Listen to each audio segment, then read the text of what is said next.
Oke, selamat pagi, siang, dan malam pada pemirsa yang menyaksikan channel YouTube The School of Society. Pada konten kali ini kita mempunyai playlist baru bernama Radio Archipelago. Dengan filosofi kita menyuarakan suara rakyat di wilayah yang mayoritasnya adalah kelautan. Pada konten pertama ini, tema kita adalah tentang problematika masyarakat pada kekhawatiran juru parkir ilegal. Kita menyaksikan keresahan masyarakat terhadap tukang parkir karena ini bukan problematika yang jangka pendek, ini adalah jangka panjang yang sudah terjadi di masa lalu dan mungkin akan terjadi terus hingga di masa depan. Oke, kami di sini tidak sendirian, ada teman saya yang dia juga mengamati kondisi sosial yang ada di sekitarnya. Yang mana nanti kita akan sharing-sharing sebenarnya apa yang terjadi di masyarakat tentang keresahan mereka pada tukang parkir ini. Siapa yang kemudian bisa disalahkan dan siapa yang kemudian bisa kita beri solusi pada masalah ini. Yang mungkin teman saya bisa menyampaikan pendahuluannya terkait keresahan ini. Monggo saudara Haji. Ya, terima kasih buat Bung Fapal untuk waktunya yang telah memberikan kesempatan kepada kami. Bahwasannya dari tema yang kita bahas kali ini, juru parkir atau jukir di masyarakat pada umumnya menjadi fenomena yang sering dijumpai bahkan hampir seluruh Indonesia. Beberapa orang menganggap keberadaan juru parkir adalah wajar untuk menjaga keamanan kendaraan mereka, tapi sebagian lagi menganggap bahwa mereka hanya bisa meminta imbalan tanpa melakukan membantu dalam hal apapun. Perlu diketahui bahwa status juru parkir terutama minimarket yang berbeda-beda. Ada beberapa jenis juru parkir, yaitu juru parkir resmi, yang mana juru parkir resmi dipekerjakan dan diawasi oleh lembaga minimarket. Mereka biasanya memakai seragam yang telah disiapkan oleh pemilik minimarket, dan juru parkir selanjutnya yakni juru parkir Nomor 2 ya. yang nomor 2, juru parkir semi resmi. Oke, semi resmi. Juru parkir semi resmi ini mereka yang bekerja sama dengan minimarket namun tidak secara langsung dipekerjakan oleh pemilik minimarket.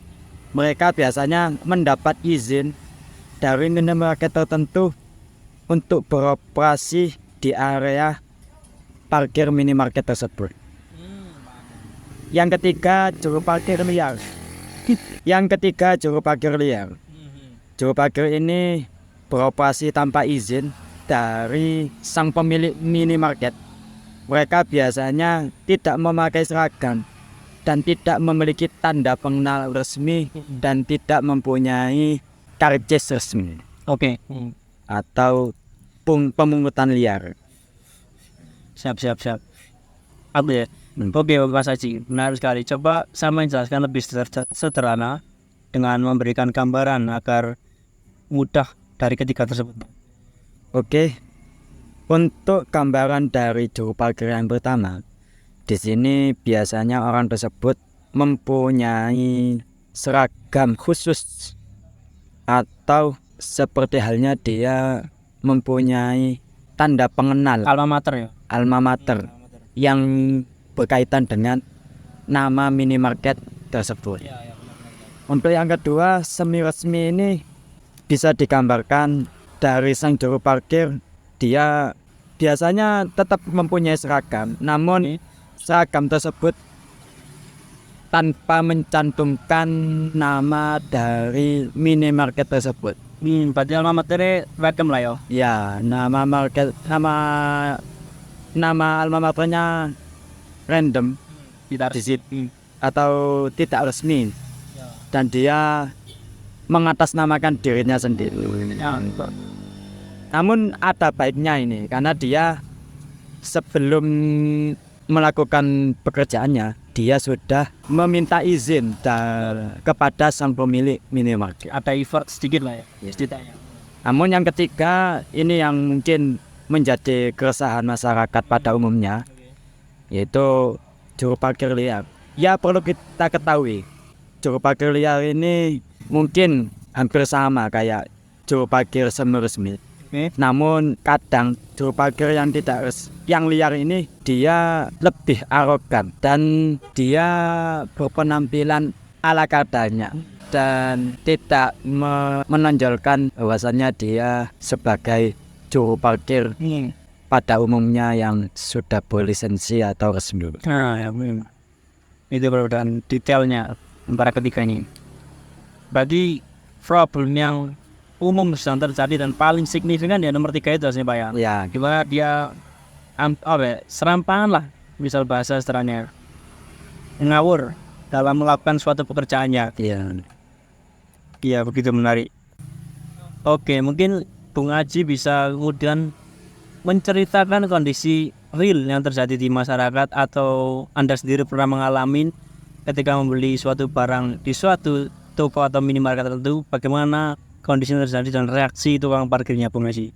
Oke, menarik pertanyaannya beberapa.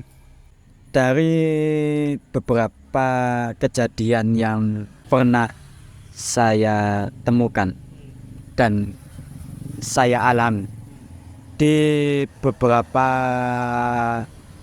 tempat, ada juru parkir yang cukup membuat saya terheran-heran.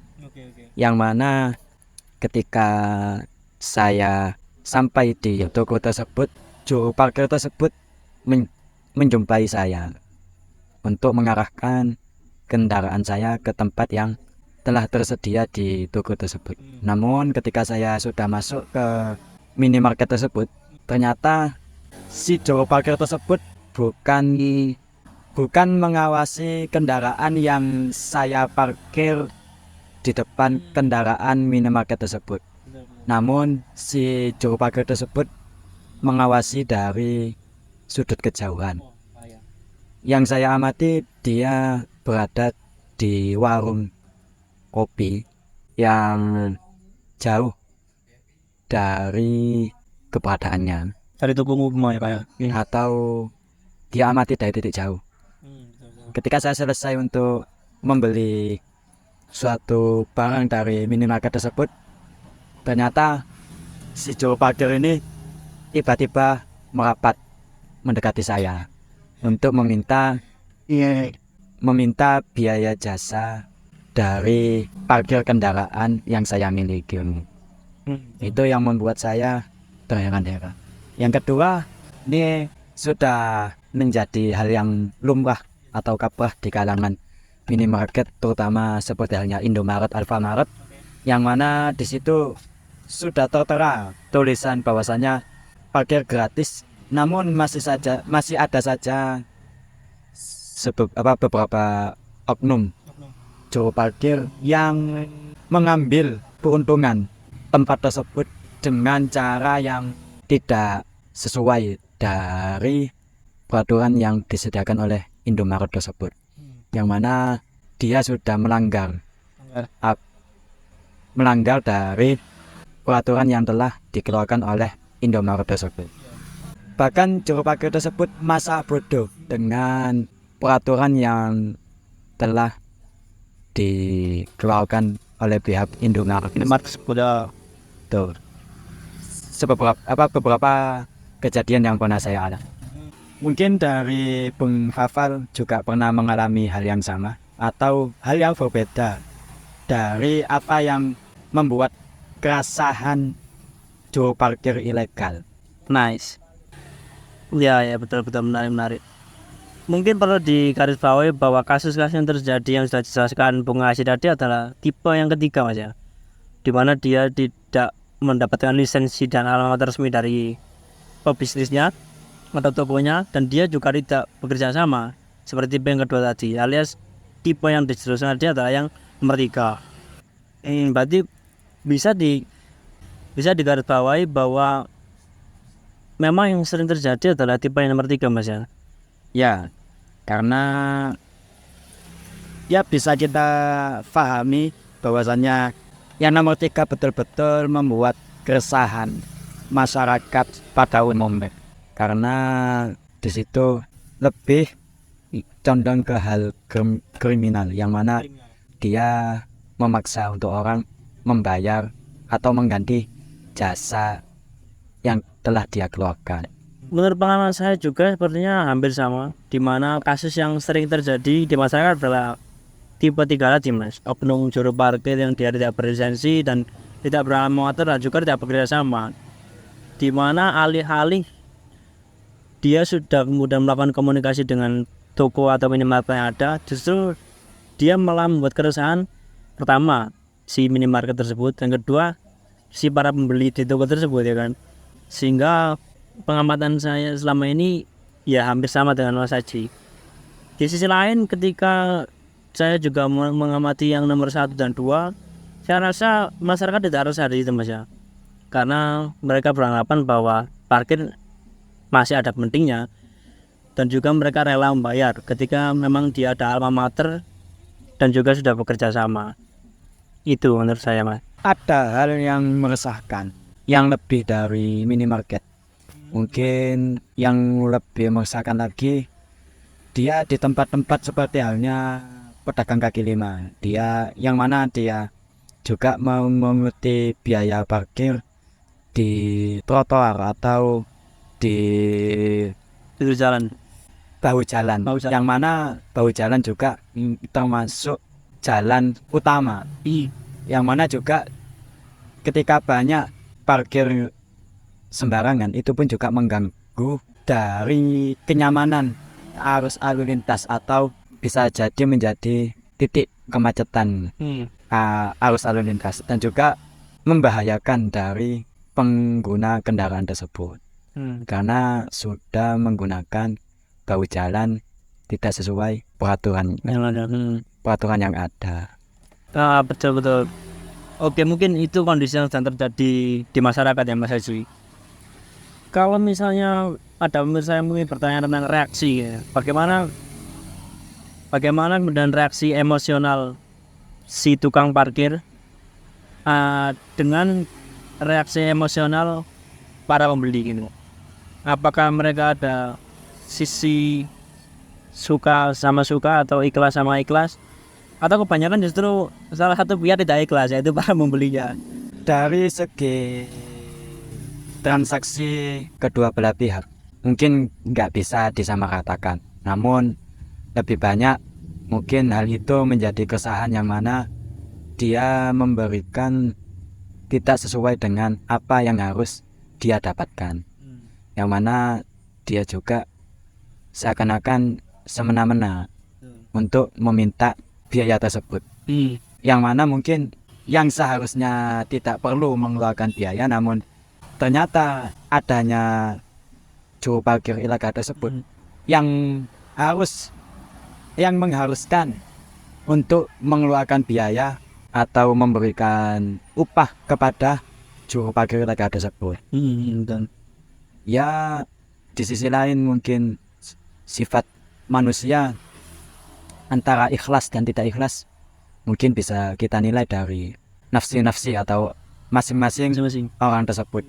Namun bisa jadi hampir semua orang, andai kata dia ditanya ketika dia membawa uang pas, ternyata apa yang dia beli tidak mempunyai kembalian dan diharuskan untuk membayar parkir, mungkin juga dia akan kebingungan dan mungkin bisa jengkel, karena mau memberi juga dia pun membawa uang yang pas-pasan. Mau diberi apa? Diberi angin. Itu dia.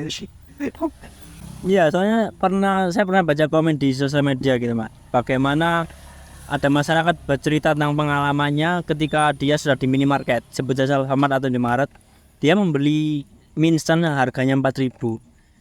kemudian dia pergi balik ke sepedanya yang ketika dia balik ke sepedanya membayar uang parkir senilai Rp2.000. Artinya uang parkir itu 2 kali lipat, setengah dari harga mie instan yang dibeli. Bayangkan, sangat tidak worth it bagi para pembeli di toko tersebut gitu. Ya, kita bayangkan saja sendiri. Atau mungkin dari kalian semua pernah mengalami. Bayangkan di posisi tersebut. Apakah Anda rela untuk beli mie 2 kali? Untuk membayar parkir yang bisa jadi juga andai kata untuk dipilihkan mie juga udah dapat satu mie lagi. Coba udah kenyang ya, udah kenyang 3. Namun ternyata ya kalau dari teori sodako ya kan itu tergantung pada tempatnya ya. Kalau biaya jasa mungkin itu udah nggak lagi dikatakan sodako, karena kita bukan lagi tentang anggapan sodako atau memberi. Ini udah kaitannya dengan mengganti jasanya atau tidak mengganti jasanya. Karena memberi mungkin bisa kita berikan misalnya kepada orang yang tidak mampu, itu baru yang namanya sodako. Mungkin kalau hal yang itu yang udah di atas namakan pekerjaan udah tidak lazim atau tidak tepat lah kata-kata sodako. Malah ini menjadi seakan-akan kayak bumerang atau senjata maka tuan yang alih-alih ingin mengganti membayar biaya jasa tersebut malah mengatakan sodako. Itu kan hal yang malah gak etis ya. Etis. Beda kan sodako sama mengganti biaya jasa orang parkir tersebut. Ya betul Mas Haji. Mungkin ini juga menjadi pertanyaan banyak masyarakat warga wilayah tertentu, bagaimana mereka bertanya-tanya apakah worth it, apakah keamanan yang diberikan oleh tukang parkir ini memberikan benefit kepada para pembeli gitu. Soalnya apakah ketika tidak ada tukang parkir sepedanya nggak aman gitu. Sebaliknya apakah dengan adanya tukang parkir sepedanya akan aman juga. Kan pada kasus-kasus tertentu juga ada yang tukang parkirnya tapi helmnya hilang. Artinya kan nggak ada benefit positif gitu loh, malah ada benefit yang negatif, keuntungan yang malah merugikan para pembeli itu sendiri. Jadi pertanyaannya, apakah memang adanya tukang parkir ini memberikan benefit yaitu keamanan itu sendiri pada pembeli sih, atau itu hanya kita namakan perampakan modern aja.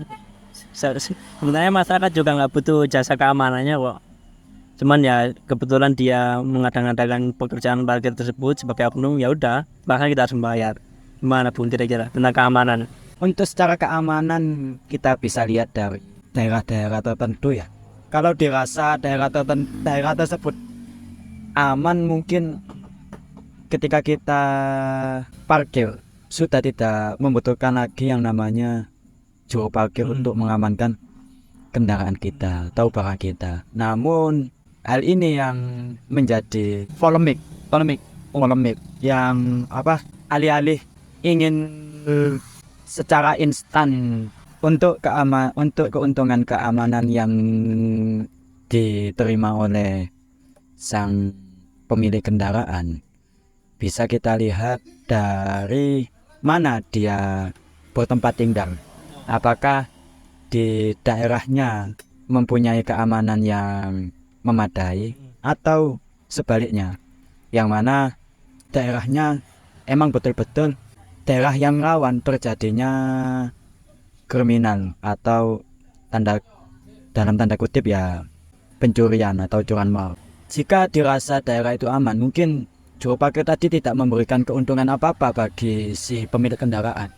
Malah sebaliknya, seakan-akan dia memanfaatkan dari sisi positif daerah tersebut untuk menjadikan hal yang negatif, yang mana dia membuat masalah baru, yang mana dia menampakkan atau sisi negatif itu dengan meminta secara paksa, dengan alih-alih mengatasnamakan jasa parkir atas nama parkir, ya, atas nama keamanan. Untuk keuntungan signifikan ya tergantung dari berapa lama si pemilik kendaraan tadi membeli apa yang membeli barang saat di minimarket tersebut. Dia lama atau Durasinya. sebentar. Kalau dia sebentar mungkin ini yang menjadi polemik. Kadang mau masuk ke minimarket tadi itu tadi was-was. Was-wasnya apa? Pengennya lihat, ternyata nyampe di minimarket apa yang dia inginkan ternyata kosong. Alhasil alih-alih mau beli, ya dia malah keluar ongkos untuk membayar parkir tersebut. Tapi di sisi lain Pak, dari sisi tukang parkir bisa membantah dalam kondisi ini. Kalau kita bicara durasi ya, kalau bicara durasi tukang parkir bisa membantah bahwa pencurian atau kriminal itu nggak berdurasi Mas. Dalam jangka pendek pun bisa loh. Makanya jasa tukang parkir diperlukan. Oh iya, Nah itu mana? ya ya mengacu mungkin di mana ada kesempatan di situ ada kejahatan perlu kita waspadai juga. Namun ya kembali ke adat daerah tersebut yang mana apakah elok, Etis ya. apakah pantas di daerah di tempat-tempat yang seharusnya tidak dibutuhkan juru parkir malah keluar juru parkir yang tidak dibutuhkan pada tempat tersebut. Alih-alih ingin nyaman malah rasanya tidak nyaman. Risih. Karena apa? Karena dia bekerja atau bertugas pada tempat yang tidak dibutuhkan. Ya betul. Bekerja pada tempat yang tidak selayaknya. Ya. Tambahan untuk benefit keuntungan ini ya lebih banyak negatifnya. Karena semua untuk benefit keuntungan keamanannya mungkin keamanan tadi sudah memadai dan sudah terjawab oleh daerah tersebut yang mana sudah aman. Sisi lain keuntungannya ya mungkin tidak ada kalau daerah tersebut aman. Ya betul Man. Betul. Jadi mungkin kesimpulan kita sama terkait hal keamanan ini bahwa nggak ada benefitnya di masyarakat ya kan. Justru malah merugikan masyarakat itu sendiri. Oke, mungkin selanjutnya ini kita bahas mengenai tarif parkirnya Bung Aji. Tarif parkir dimana kita ketahui, nggak tahu mungkin nanti para pemirsa bisa komen di bawah tarif di masing-masing daerahnya. Karena pengamatan kita di beberapa wilayah tarifnya sama nominalnya, yaitu Rp2.000. Nah ini kan menjadi pertanyaan besar, apakah memang ada kesepakatan seluruh parkir Indonesia bahwa parkir itu harus 2.000, padahal jika kita melihat secara ekonomi gitu Bung, ya nggak adil kalau misalnya 2.000 di daerah UMR rendah dengan 2.000 di daerah UMR tinggi. Ya enakan parkir di daerah UMR rendah lah, dia dapat 2.000, dia kayak mendadak gitu dibanding dengan juru parkir yang di daerah UMR tinggi yang mana tarifnya sama 2.000-nya, dimana menikmati hasilnya kan berbeda juga, parkir di daerah kelas tinggi dengan parkir di daerah kelas bawah. Jadi gimana ya polemik Rp2.000 ini Bung Haji, kira-kira apakah adil atau justru timpang? Itu Untuk tarif 2.000 di sini kita bisa jawab adil kalau kita membayar di tempat yang resmi. Tapi kalau di tempat ilegal atau yang belum ada izin dari pengelola minimarket, mungkin ini hal yang cukup merugikan bagi konsumen, terutama konsumen yang mau membeli di minimarket tersebut, yang mana dia harus merokok ongkos lebih banyak, manakala ketika dia hanya sekedar mencari sesuatu di minimarket tersebut, ketika dia tidak menemukan apa yang dia ingin beli di minimarket tersebut. betul.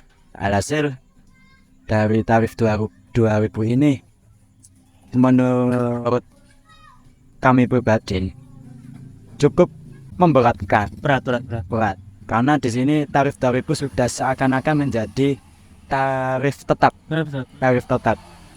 Bahkan kalau nggak diberi 2.000 itu seakan-akan kita tidak dilayani sebaik mungkin. Karena itu saya alami, ada beberapa oknum kami beri di bawah tarif 2.000. Seakan-akan dia melempar muka atau merubah ekspresi. dari apa yang dia terima, yang telah kami berikan. Tuh, jadinya malah kita yang nggak enak.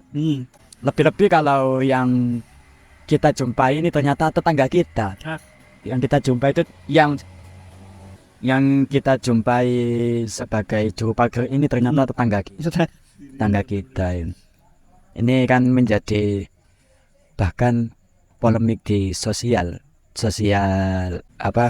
polemik bertetangga. Alih-alih udah niat baik, ternyata nyampe rumah menjadi omong-omongan warga. Rasan.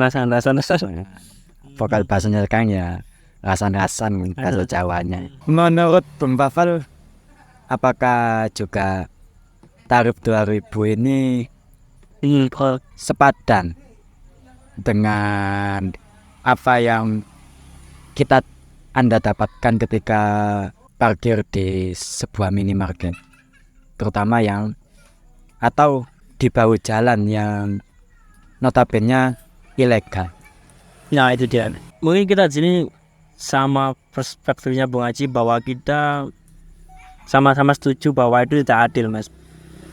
Karena pengalaman saya pernah suatu saat ketika coronavirus gitu, Mas, melanda dan harga BBM naik posisinya. Saya pernah membayar ongkos tarif di bawah 2000.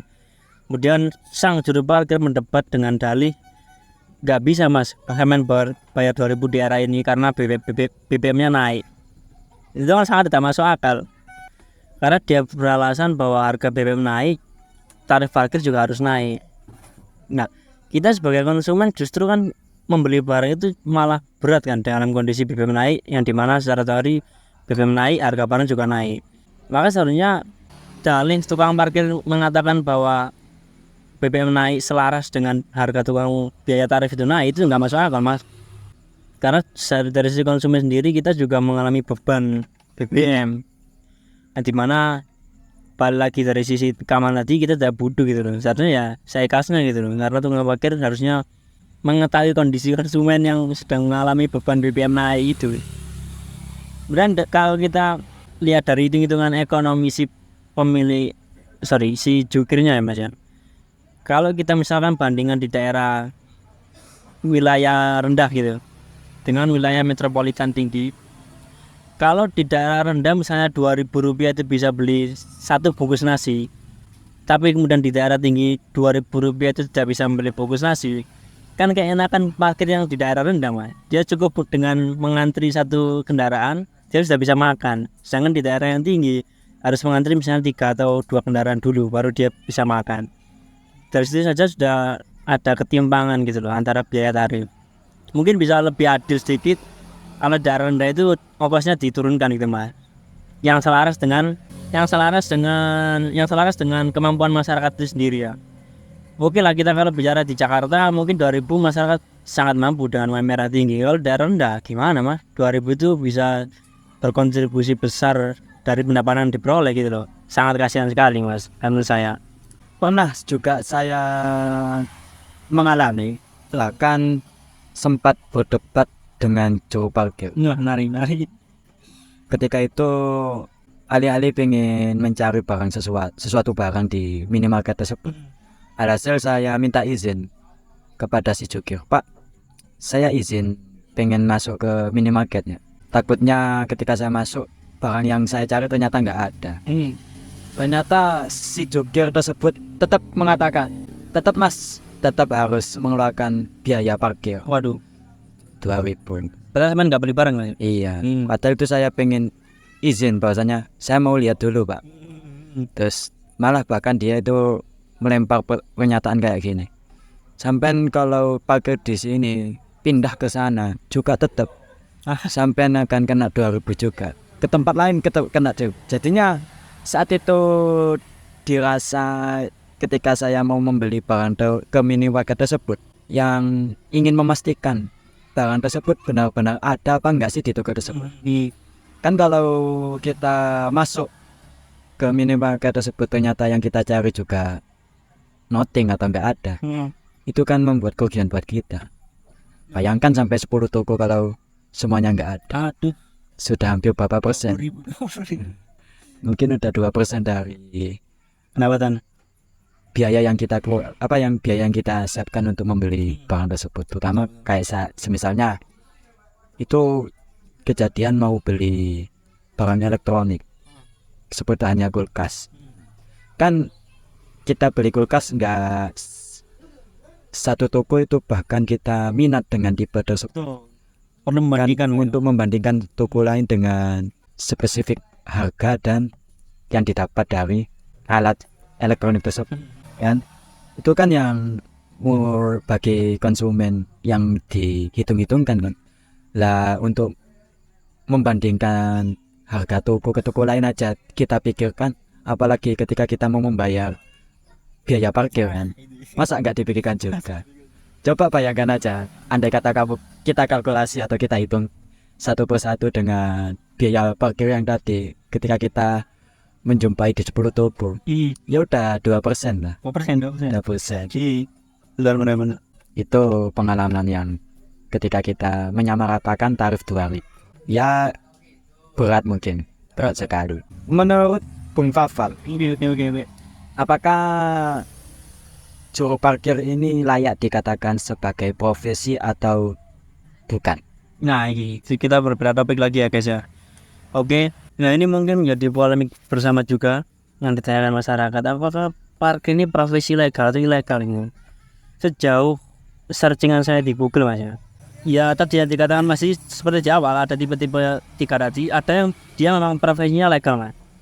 Dan ada juga yang ilegal. Namun kebanyakan yang kemudian terjadi di masyarakat dan keresahannya juga, itu yang kasus terjadi ada yang ilegal mas.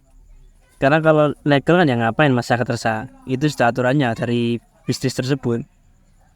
Tapi yang ini masalahnya ilegal ini mas, waduh. Karena nanti jika kita telusuri juga dampaknya ya juga di datanya pemerintah juga. Nanti dampaknya juga di penghasilan. Kalau dia misalnya ilegal kan dia nggak masuk ke penghasilan, jadi ada yang kena pajak. Ya itu juga kan juga bisa merugikan negara.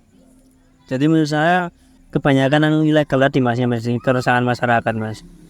Itu sudah. Mana menurutku ngaji kira-kira? Kalau menurut pengamatan saya, untuk juru parkir yang resmi ini bisa kita sebut bahwasannya juru parkir ini bukan atas nama juru parkir, bahkan dia sudah dikatakan security. Oke. Jadinya bukan lagi dia itu dengan dalih juru parkir, dia juga security dan merangkap sebagai juru parkir. Ternyata kalau di sisi lain yang resmi itu dia security, bukan juru parkir. Oh ya, Mungkin kalau profesinya security, jadinya dia kan sudah jelas bahwasanya mungkin kalau ditanyakan apa profesi Anda, bisa menjawab bahwasanya profesi saya adalah security. seperti Tapi kalau juru parkir, kalau di KTP saja sudah pasti dia akan mengatakan atau menuliskan di kerjaannya security, bahwasanya juru parkir ini di negara tidak tercantum dalam pengakuan negara. betul Apa enggak? betul. Tidak terdata gitu Ya. Tidak termasuk pekerjaan resmi. Itu nanti kalau di detailkan juga, lebar banget mas. Nanti belum masalah tentang pembagian PLT. Nah, itu kan juga pendataan penting. Ini berat apa enggak? Nah misalnya juru parkir yang ilegal tadi tidak terdata, terus dia dikasih PLT. Nanti kasihan yang dia pekerja tetap tapi gajinya sama dengan juru parkir, kan kayak iri gitu mas. Dalam tanda kutip. Kita sama-sama gajinya sama, tapi Anda tidak terdata pemerintah gitu. Ya kita lihat aja di juru parkir yang resmi itu kan ada di seperti halnya mall atau di apartemen. Dia sudah tidak dinamai juru parkir lagi. Bahkan juru parkir resmi ini bisa kita katakan ya tadi itu nggak ada nama juru parkir resmi. Sudah kita sebut dia itu sebagai security aslinya. Malah aslinya dia itu security. Gitu. Pekerjaannya itu security. Lah pekerjaannya saja dia hanya memantau dari lewat gerbang masuk keluarnya kendaraan. sebutannya apa itu lobby ya, Lebih. lobby atau apa itu tempat parkir biasanya itu di mall-mall itu kan. Parking area. Iya parking area. Sudah tidak lagi dia di tempat-tempat yang bebas, maka dia harus memusatkan di tempat tersebut. Keluar masuknya kendaraan pun sama kan. Sama. Bahkan dia tidak perlu effort lebih untuk mengerjakan hal tersebut. Parkir tinggal parkir, tinggal kita parkir ke tempat yang sudah disiapkan. Nah, betul. Kalau yang juru parkir resmi, kalau juru parkir yang tidak resmi ya, kalau dikatakan security, dia kan nggak terikat. Juga. Ya bahasanya apa? Dia kan nggak pekerjaan tetap. Kalau dia juru parkir resmi, katakan security, dan security itu sudah diakuisisi oleh minimarket tersebut atau perusahaan tersebut. Iya betul. Jadi kalau dia ilegal, dia kan nggak punya atasan, dan juga dia tidak mempunyai tanggung jawab lebih. Nah itu tuh. Ada minimarket yang atau di bahu jalan dan Betul. Soalnya kalau tanggung jawab tadi kan hubungannya dengan keamanan kendaraan juga Mas. Kalau di minimarket kalau hilang kan bisa diurus kan Mas. Bisa ada polisi juga mengurus, dan pihak bisnis juga ikut mengontrol. Tapi kalau di ilegal, kalau hilang ya tukang parkirnya juga beramat gitu Mas. Ya. Kan nggak ada garansinya juga. dan juga untuk mencari dan juga ketika kita mempunyai masalah yang terutama, kita juga untuk mencari bukti-bukti untuk menguatkan kejadian tersebut cukup sulit.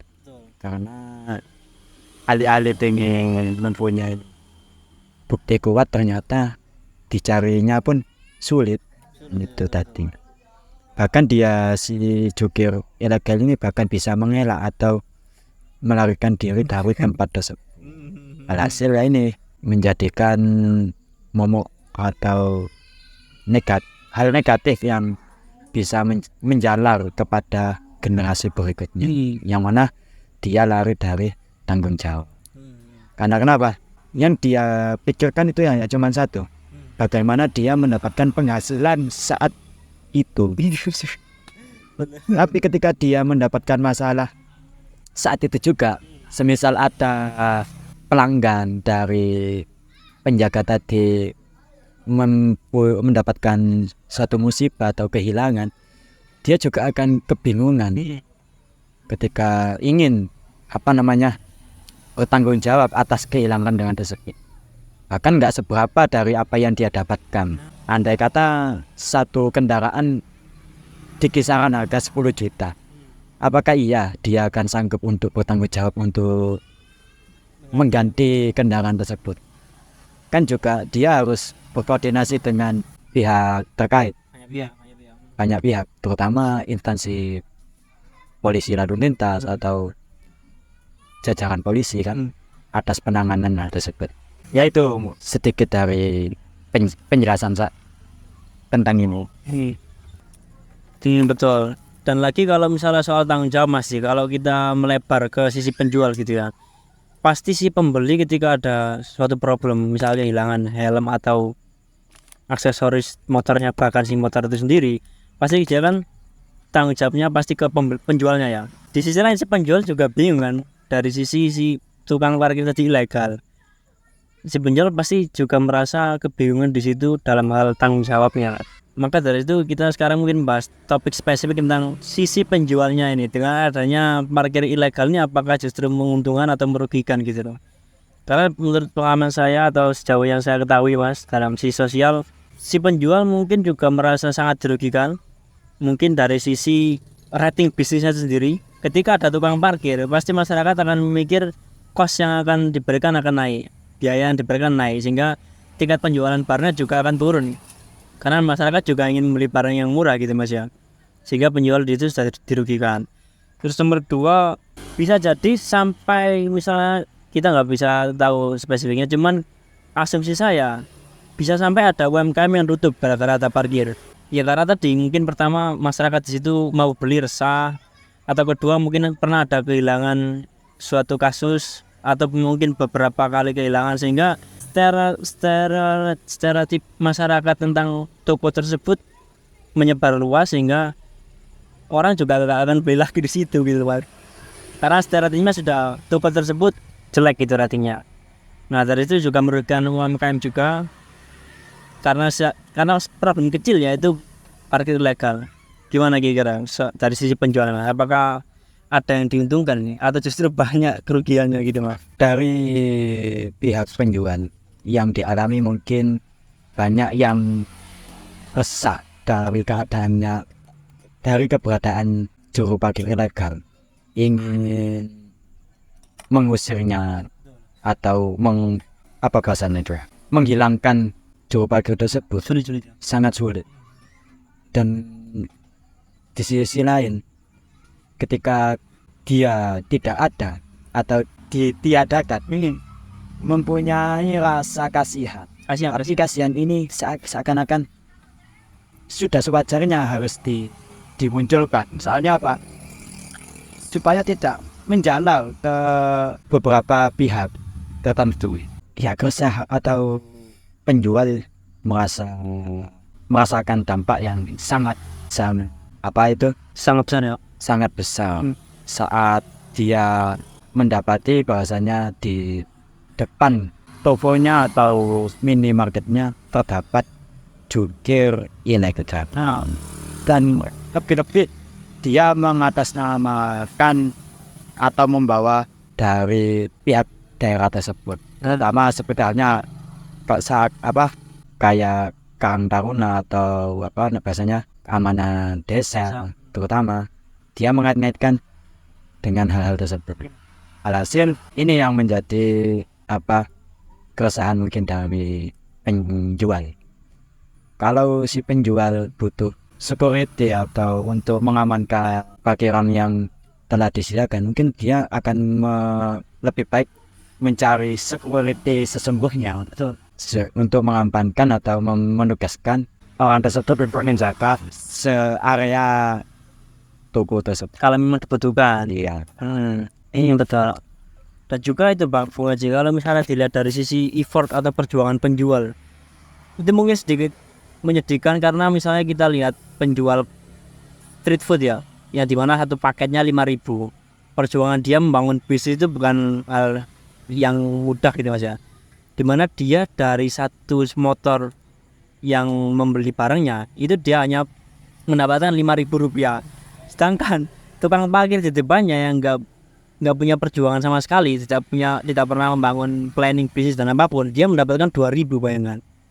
Itu kan sangat meresahkan sekali, dimana dia bisa mendapatkan hampir separuh dari perjuangannya si penjual di daerah tersebut.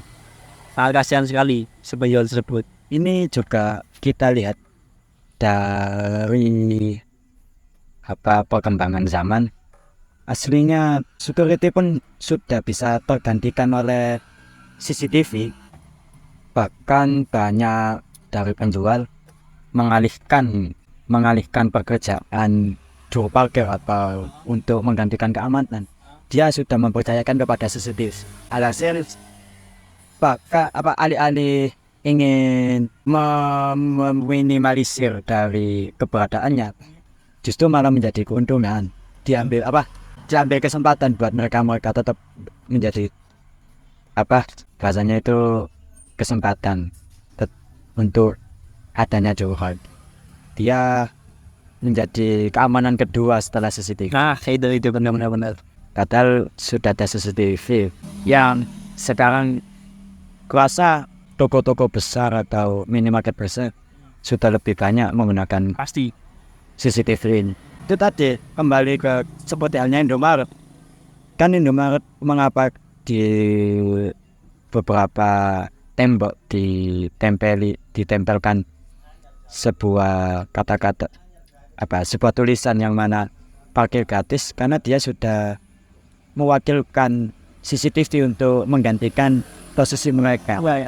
Nah, betul. Oke, mungkin topik terakhir kita akan membahas dari sisi regulator atau pemerintah, karena kita hidup di daerah yang sudah mempunyai aturan tetap dan ada pejabat publik yang membuat planning dari aturan tersebut, sehingga di sini kita mempertanyakan, dan juga mungkin banyak netizen menanyakan bagaimana peran regulasinya ini, peran pemerintah ini. Masa dari dulu sampai sekarang problemnya masih ada, nggak selesai-selesai. Apakah pemerintah tidak melakukan upaya untuk menangani tersebut atau bagaimana? Ya karena lagi-lagi kalau kita hanya bincang orang ke orang atau masalah gini, nggak ada problem solvingnya gitu Mas, hanya pembicaraan publik yang nggak akan selesai-selesai gitu. Karena lagi-lagi kalau kita bicara pemerintah dengan satu saja undang-undang atau peraturan itu sangat memungkinkan untuk selesai Mas, gitu ya. Gimana kira-kira peran pemerintah dari masalah ini? Apakah memang ada upaya atau belum ada sama sekali kira-kira? Dan ini maaf bagi kalangan pemerintah, terutamanya polemik ini itu bisa kita kaitkan dengan lembaga dishub atau kepolisian, terutama kepolisian yang di bidang lalu lintas. Kalau di bidang polisi kita mungkin pernah sering mengalami seperti halnya ketika kita membayar pajak tahunan kendaraan. Di saat itu pula kita membayarkan iuran yang berupa parkir berlangganan. Parkir berlangganan. Ini yang menjadi pertanyaan saya, atau publik juga Pak. banyak pertanyaan publik. Bahkan ini sudah ada kejadian seperti halnya di Madura, Bangkalan, yang mana saat dia membayar parkir berlangganan yang sebesar 30.000 per tahun ya? Per tahun. Itu aslinya digunakan untuk apa sih? Apakah membayar iuran tersebut kita bisa bebas parkir atau parkir di segala tempat secara bebas dan tidak dipunguti biaya sama sekali? Atau malah sebaliknya, apakah ini hanya sebagai pengadaan saja? Kalau kita lihat dari kejadian ini, coba kita lihat di seperti halnya mall, apartemen, kita kan ketika parkir bayar juga toh? Bayar, tetap bayar. Terus kalau di tempat-tempat kayak gitu tetap bayar, apa keuntungan ketika kita membayar pajak tahunan tersebut? Nah, ini yang menjadi pertanyaan publik, terutama terhadap pemeriksa atau jajaran kepolisian. Bukannya kita rasanya itu kasimis ya, ingin menyalahkan kepolisian, bukan mencari kesalahan. Namun ini yang kita harus kita yang ingin harus mendapatkan kejelasan, apa gunanya kita membayar tersebut, itu mendapatkan dampak positif dari ketika kita sudah taat membayar pajak. Ya mungkin dilihat dari si upaya pemerintah, hal tersebut dengan adanya biaya langganan parkir 1 tahun itu sudah merupakan upaya gitu Mas ya. Tapi jika dilihat secara praktek kan masih belum ya, jika dilihat pengamatan kita di masyarakat yang terjadi. Karena faktanya itu kita tetap membayar parkir gitu ya Mas ya. Iya. Ini langganan parkir itu, apakah kita itu langganan di suatu tempat atau di langganan di daerah tempat tertentu atau bagaimana? Atau di semua tempat gitu ya? Bebas, pokoknya kita parkir ya berarti nggak usah membayar. Kenyataannya masih ada kok di situ pemungutan biaya parkir. Ini kan yang nggak sesuai dari kenyataan. Betul. Bahkan pun yang membayar biaya parkir berlangganan ini bukan hanya kita. Si juru parkir pun juga membayar biaya parkir berlangganan kalau dia membayar pajak kendaraan. Ya bener kan? Jadinya si parkir pun sama aslinya. Dia juga sudah membayar biaya parkir berlangganan, tapi dia juga mendapatkan penghasilan dari pekerjaan. Kan lucu. Paling modal. Ini gunanya apa kita membayar biaya parkir berlangganan? Nah itu gunanya apa itu yang lain? Ya mungkin dari pemirsa bisa memberikan alasan atau komentar di kolom komentar bawah. Bisa memberikan aspirasinya Aspirasi, ya. tentang tema yang terakhir atau topik yang terakhir yang kita bahas. Karena ini masih menjadi tanda tanya publik. Kami sendiri pun belum bisa memastikan bahwasannya ini tuh sudah dikatakan wewenangnya polisi ya. Mungkin jika dilihat dari psikologi masyarakat Indonesia Pak, ya mungkin gara-gara kita itu masih menjadi masyarakat yang suka ngeyel gitu Pak. Jadi ketika ada aturan pun kita langgar gitu Pak. Karena ya adalah quote-quote dari masyarakat yang nakal itu, ketika ada aturan maka harus dilanggar gitu. Nah itu makanya yang terjadi problem. Jadi tapi pernah ada suatu kasus Pak, suatu pemerintah di wilayah tertentu itu dia membereskan parkir ilegal. Jadi langsung didatangi oleh bupati atau wali kotanya, langsung dibersihkan di area parkir ilegal tersebut. Tapi lagi-lagi beberapa hari kemudian parkir ilegal kembali lagi Pak di situ. Sehingga dia tidak takut bersalah gitu, tidak takut dikenai hukum oleh pemerintah itu sendiri karena ngeyel. Secara psikologinya gitu Pak. Bahkan ini saja dari kalangan pejabat ada yang mengatakan hal seperti ini. Kang parkir juga manusia yang ingin bekerja untuk dapat menghidupi keluarganya di rumah. Alangkah baiknya jika kita lagi nggak pegang uang 2.000, mungkin bisa disampaikan secara baik-baik atau sopan. Lah, kan ini seakan-akan kita harus membayar atau memberikan kos lebih untuk kang parkir kan. Ini seakan-akan dari kalangan pejabat mendukung adanya kang parkir ilegal. Padahal memberi dan tidak memberikan tergantung dari persepsi orang masing-masing. Ya. Mungkin ini juga hal yang nggak patut diutarakan bagi pejabat publik. Seharusnya mereka juga mendengarkan dari aspirasi yang lebih luas. Nah, dan juga kalau misalnya pejabat publik itu kan dia bicara dari sisi kemanusiaan ya. Ya kita juga harus melihat sisi kemanusiaannya si pembeli Pak. Dia juga mengorbankan uangnya, itu juga harus ada sisi kemanusiaan ya kan. Nah, maka dari itu ini masih menjadi tanda tanya. Para pejabat ini mempunyai pandangan ke sisi mana? Apakah mereka mengayomi si juru parkir atau ingin melegalkan pekerjaan parkir ini? Ya kembali ke tadi, yaitu bagaimana peran pemerintah untuk mengatasi hal ini. Nah, ini kalau dirasa dari undang-undang seharusnya pemerintah ada di pihak kalangan umum pada umumnya. banyak kan ya. Ya, yaitu membasmi atau meniadakan pemungutan liar. Kan ini sudah masuk pungli juru parkir. Ini juga bagi Dishub dan Potlantas juga harus bijak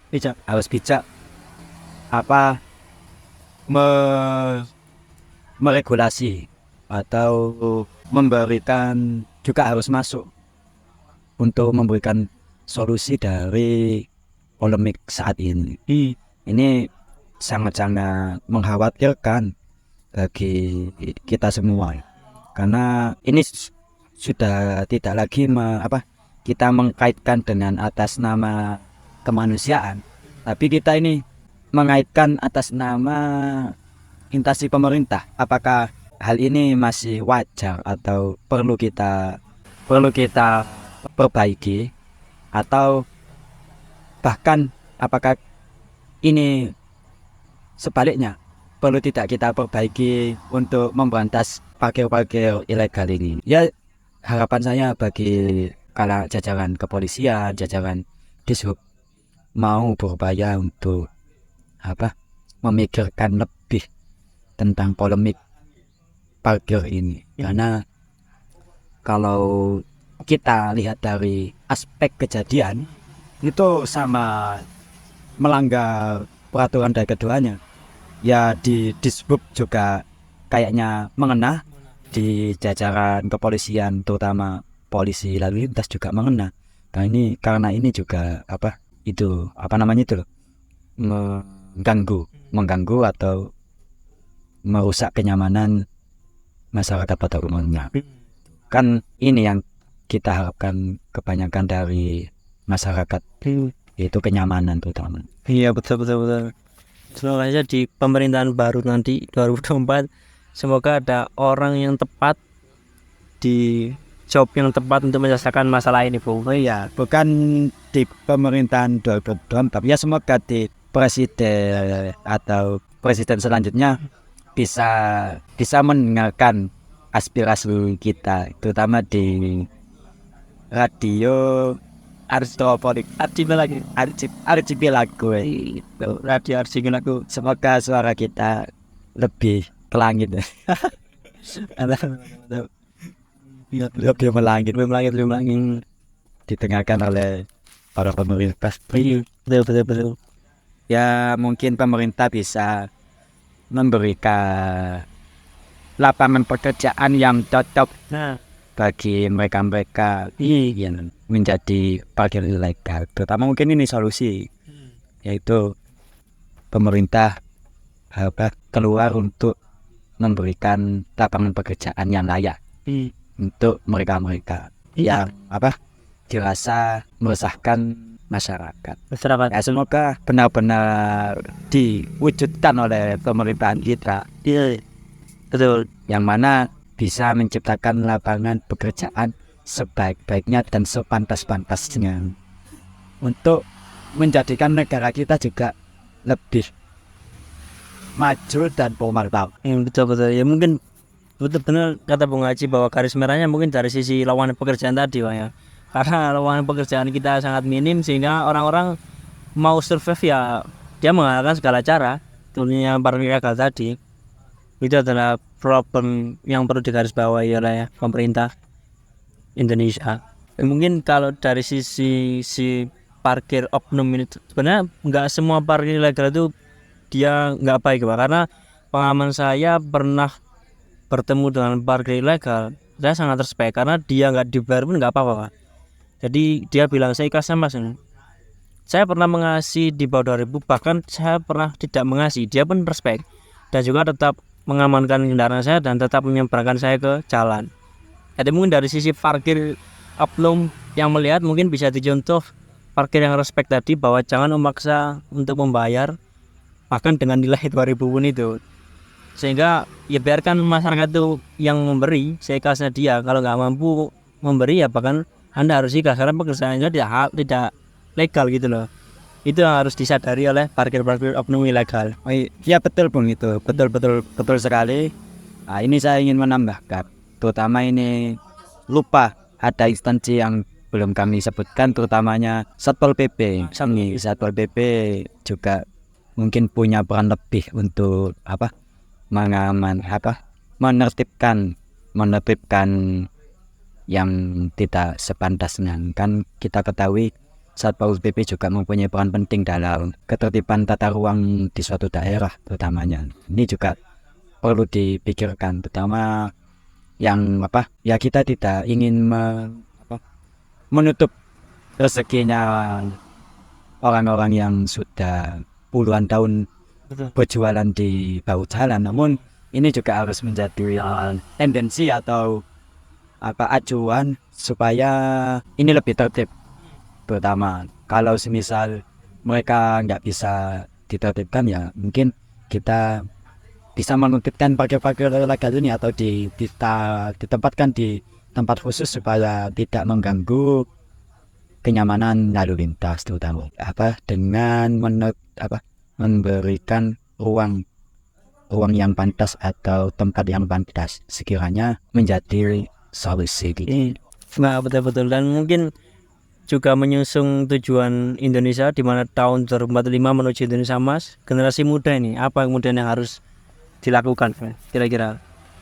Ya semoga saja di generasi muda kita terutama mereka lebih mempunyai pemikiran maju dan lebih memilah mana yang baik, mana yang buruk, dan lebih mau berjuang untuk melawan hal-hal yang tidak sepantasnya. Terutama semoga saja pekerjaan parkir ilegal ini tidak bahasanya menjadi tujuan bagi generasi muda, yang mana seakan-akan mereka juga mempunyai pandangan bahwasanya menjadi juru parkir ilegal ini mempunyai dampak yang menjanjikan. Padahal ini kan menjadi juru parkir itu kan adalah cita-cita yang kurang terpuji. Semoga aja generasi kita tidak mempunyai pandangan seperti itu. Nah juga saja bagi pendahulu kita atau senior-senior kita ya, itu juga memberikan contoh yang lebih baik kepada kita-kita ini yang di generasi muda. Betul. Karena sangat disayangkan manakala di pemerintah sudah susah payah ini menata pendidikan, ternyata daya pemikiran dari generasi muda itu ingin yang mudah-mudah, yang instan, yang mana dia ingin penghasilan cepat. Ya solusinya seakan-akan ingin menjadi juru parkir itu sudah menjadi solusi yang paling tepat. Kan ini kan sangat disayangkan, sangat. terutama bagi kemartabatan keluarga. Betul. Harga diri keluarga. Terutama. Ini kan enggak pekerjaan yang sangat tidak terpuji kami, karena di sini itu tadi tidak resmi atau ilegal. Kalau resmi ya mungkin jadi security itu sudah baik, tapi kalau juru parkir mungkin itu kurang baik atau ya tidak baik lah. Ya moga-moga aja pemerintah bisa memahami hal ini dan juga bisa mengayomi atau memberikan Pendidikan, memberikan sosialisasi atau masukan kepada masyarakat atau generasi muda supaya tidak ke hal-hal yang kurang terpuji. Iya gitu. Betul. Mungkin bisa diperkirakan ketika sosialisasi pemerintah sudah merajalela di mayoritas masyarakat, terutama generasi muda, Pak. Ya kalau saja misal mayoritas generasi muda sudah aware terhadap hal ini, diperkirakan di masa depan pekerjaan ilegal seperti target tadi akan menurun, Pak. Ya semoga saja pekerjaan ini bisa menjadi yang pernah sampai pikirkan dulu, seakan-akan hal ini pekerjaan parkiran itu bisa orang itu mau jadi orang parkir itu malu atau apa itu. Iya ya, sehingga bisa dikucilkan oleh masyarakat sekitar karena masyarakat memandang pekerjaan itu adalah hal yang kurang baik gitu Mas ya. Ya itu dikucilkan mungkin seakan-akan buruk, tapi itu adalah hal yang baik. Karena ketika dikucilkan dari masyarakat, maka orang yang melakukan pekerjaan legal itu akan sadar, sehingga dia akan berjuang untuk mencari pekerjaan yang lebih baik gitu Pak ya. Ya, mungkin itu cukup Bung sekiranya. Ya sudah cukup sekali. Mungkin nanti bagi para pemirsa bisa komen di kolom komentar apa yang terjadi atau punya pengalaman lebih yang belum kita sharing di sini, bisa disampaikan di kolom komentar. Sekian dari kami, kurang lebihnya mohon maaf. Radio Archipelago di sini menyampaikan terima kasih banyak atas perhatiannya selama ini. Terima kasih, salam bahagia. Semoga menjadi pendengar yang setia, menjadi pendengar yang baik. Wassalamualaikum warahmatullahi wabarakatuh.